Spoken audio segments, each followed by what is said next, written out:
Vâng, xin chào tất cả mọi người. Rất vui được đồng hành với tất cả mọi người trong video ngày hôm nay. Và hiện tại thì chúng ta đang xuất hiện trên đường Nguyễn Trung Tín.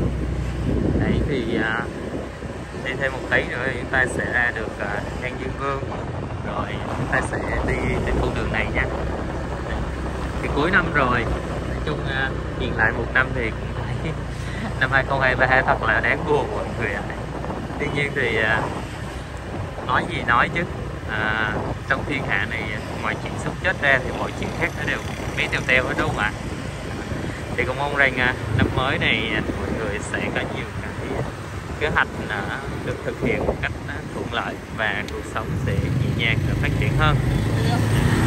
Thì nhân đây chúng ta sẽ cùng bàn về một vấn đề, đó là sau khi thị trường chứng khoán nó đã trải qua một năm 2022, một năm 2023 trồi sụp, thì thị trường chứng khoán của chúng ta có đáng để đầu tư nữa không?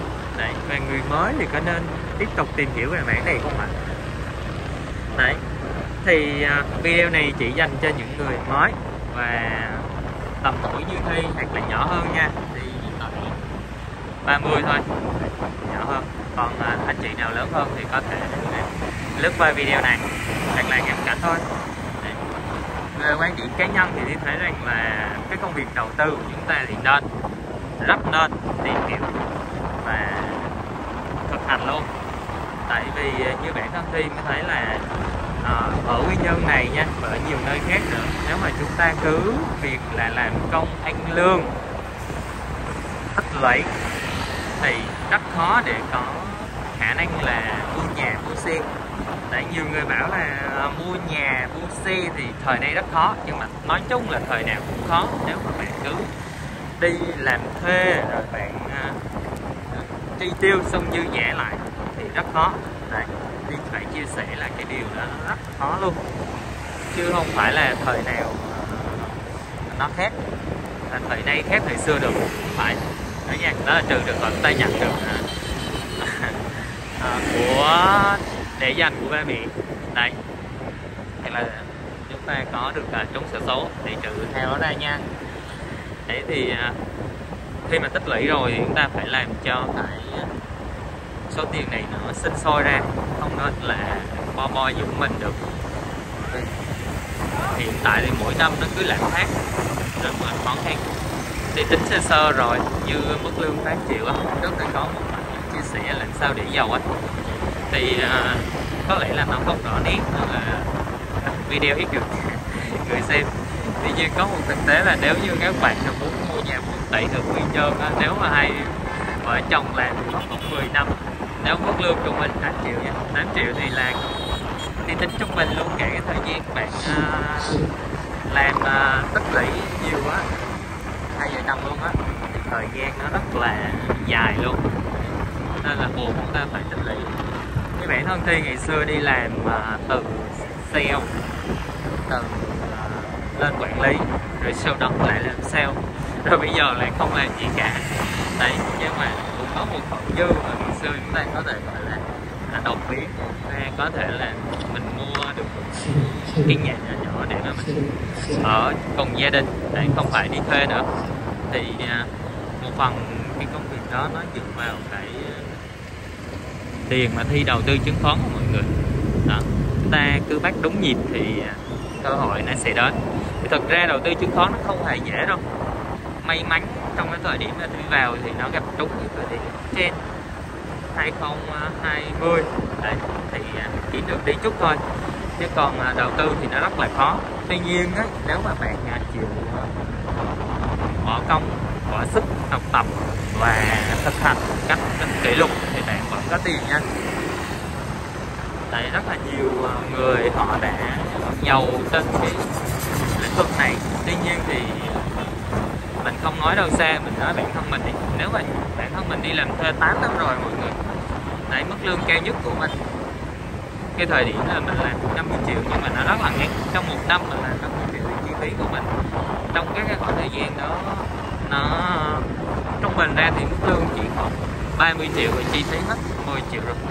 Mình dư ra là 20 triệu, nhưng mà chỉ có một năm thôi. Thì riêng năm đó nếu mà maximum mình đều đặn như vậy thì mình chỉ dư ra được 240 triệu thôi, còn 7 năm còn lại mức lương của mình chỉ còn 7 triệu, 7 đến 9 triệu. Đấy thì tính trung bình ra thì nó cũng không dư nhiều, chi phí hết luôn là mình đâu còn dư nhiêu nữa đâu. Để mà nếu 8 năm thực tế mình không đầu tư chứng khoán thì mình chỉ dư đâu đó còn 300 triệu. Đấy, thực tế là mình chia sẻ thiệt như vậy luôn. Đấy, chứ không có nhiều. Đấy. Nên là khi mà mình biết tính chứng khoán thì để đầu tư, và ngay thế kỷ trên đó mình bắt nhịp và có nhiều người chỉ dẫn để thì mình có thể có một khoản dư cao hơn. Đấy. Tuy nhiên thì nó lại trải qua một cái giai đoạn là không biết quản trị rủi ro, nên là khi mình đã kiếm được tiền rồi thì mình lại không giữ được tiền. Đó, khi mà mua căn hộ thì lại không trả hết và chúng ta thực hiện lãi vay, thì đó là một trong những cái sai lầm trong việc vẫn tự tin vào khả năng kiếm tiền trong cái thời đại uptrend của thị trường. Đó, nhưng mà tóm đi tóm lại thì chúng ta cần phải tích lũy. Sau đó học cách đầu tư và thị trường chứng khoán là một trong những nơi mà chúng ta có thể gửi gắm được cái cơ hội gia tăng tài sản nha. Cơ hội gia tăng tài sản phần giàu hay không thì nó phụ thuộc vào cái việc là chúng ta phải biết tích lũy, chúng ta phải biết nâng cao kiến thức trong đầu tư và hiểu được cách thị trường nó vận hành, nó ra vào đúng lúc một tí thì nó sẽ ổn hơn, chứ không phải là cái việc là ta cứ mua theo người này người nọ, mà hãy hình thành ngay từ cái việc là tìm hiểu về doanh nghiệp của chúng ta đầu tư.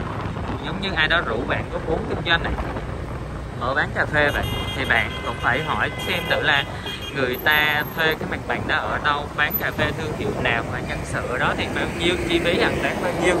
Thế thì về đầu tư doanh nghiệp thì mình cũng vậy. Trong chứng khoán thì nó sẽ có hai dạng, một là chúng ta đầu cơ, hai chúng ta đầu tư.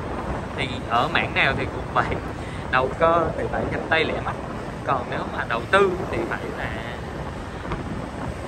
tìm hiểu sâu sát và chấp nhận một khoảng thời gian ổn định, không hề có sự gia tăng nào nha. Đấy. Nhưng mà đồng tiền của chúng ta nếu mà đã gia tăng theo giá trị thì nó rất là ok luôn. Như Buffett đó, cách ông ta mua là mua rẻ và bán đắt thôi, nhưng mà ông ta giữ có thể 10 năm, 20 năm. Nó có một cái sự kiên nhẫn không tưởng tượng được nha. Chứ còn nói một dạng cổ phiếu mà tăng nóng như thời kỳ 2020 thì nó chỉ là lâu lâu mới có một lần.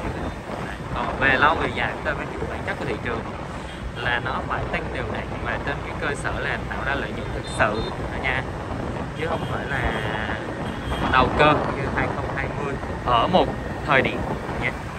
Đấy, mình cũng nhờ con sóng đầu cơ đó lan tỏa mình kiếm được tiền, tuy nhiên mình không tin tưởng vào nó lắm, và nó cũng cho mình bài học rất là nhiều. Khi mà chúng ta tin tưởng vào những cái đợt sóng như vậy thì khi mà nó quay đầu thì nó làm cho chúng ta hụt hẳn.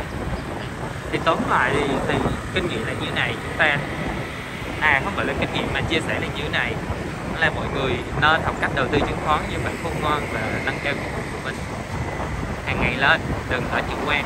Thế thôi. Ok, cảm ơn tất cả mọi người đã theo dõi video và hẹn gặp lại tất cả mọi người ở video sau nha.